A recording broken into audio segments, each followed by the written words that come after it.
Section को challenge करते, उसकी वायरीज और उसे कालअदम करार दिलवाते। लाहौर हाईकोर्ट ने भी यही कहा था, जिसके बाद ये छुटके से बगल में दबा के पेशावर चले गए और वहां से एक रिलीफ ढूंढने की कोशिश की गई। तो आपने खुद कानून बनवाया, मिनट्स मौजूद हैं उन मीटिंग्स के।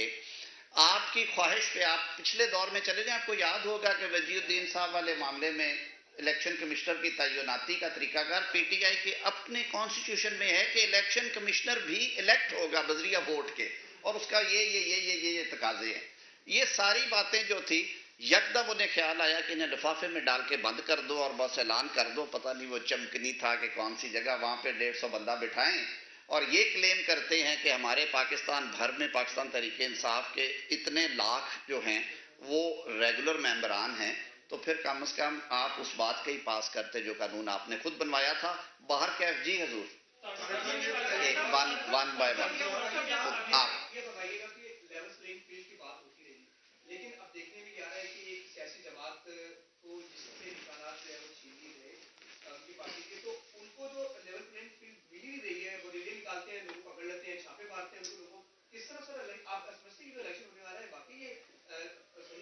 मैं आपकी एक तस्सीह कर दूं, इलेक्शन सिंबल छीना नहीं गया। छीनने में और इलेक्शन सिंबल जो है उसको लीगली तौर पे उसको डिक्लेयर करने में, पार्टी को इलेक्शन सिंबल एलोकेट ना करने में फ़र्क है। इलेक्शन सिंबल पीटीआई को अपने कामों की वजह से, अपने कर्मों की वजह से अलॉट नहीं हुआ, उसमें किसी तीसरी ताकत का कोई लेना देना नहीं है। दूसरा, आपने कहा कि एक सियासी जमात के साथ ये है, दूसरी के साथ ये है। सियासत में ये चीज़ें होती आई हैं, हम नहीं कहते कि हम जैसे पढ़े हैं वैसे ही पढ़ाएंगे। आज ये बात बिल्कुल हकीकत है कि पाकिस्तान में केयर टेकर्स बैठे हुए हैं और केयर टेकर्स में कई जगहों पे इनकी अपनी आपको अच्छी तरह याद होगा कि जहाँ जहाँ पे कौमी सूबाई असम्बलियों में इनकी नुमाइंदगी मौजूद थी, ये उस प्रोसेस का हिस्सा थे।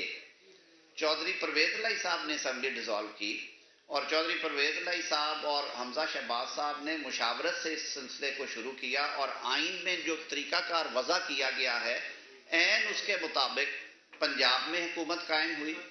जो खैबर पख्तूनख्वा में हुकूमत कायम हुई वो वहाँ के वज़ीर आला और लीडर ऑफ अपोजिशन ने कंसेंट के साथ उनको वज़ीर आला मरहूम आज़म खान साहब को मुकर्रर किया था और फिर काबीना मुकर्रर हुई जिसमें मामूली रद्दोबदल हुआ है। आज़म खान साहब को अल्लाह करीके रहमत करे, वो इस दुनिया में नहीं है, लेकिन आइनी तरीके से ही फिर उनके जो जानशीन है वो भी आए।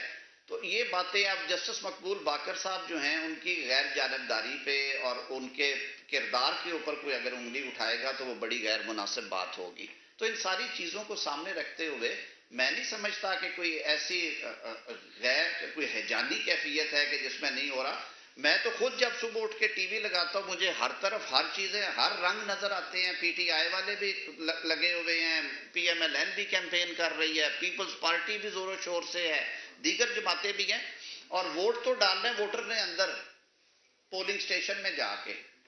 वोट सड़क पे तो हाथ नहीं खड़े करवाए जा रहे हैं ना, वो 8 फरवरी को नतीजा सामने आ जाएगा। अब इसे कंक्लूड करते हैं। एक सेकंड जी, दो आप ही आपकी तरफ लास्ट होगा। ये जो साइबर का इशू है, ये पाकिस्तान की पूरी तारीख में जब से पाकिस्तान बना है ये पहला केस है, ये इससे पहले भी किसी नहीं देखिए ऑफिशियल सीक्रेट एक्ट के तहत पहले भी बहुत सारे ट्रायल्स हुए हैं। ये मैं बात जरूर कहूंगा कि अल्लाह ताला ने पाकिस्तान को इससे पहले बड़े अक्लमंद और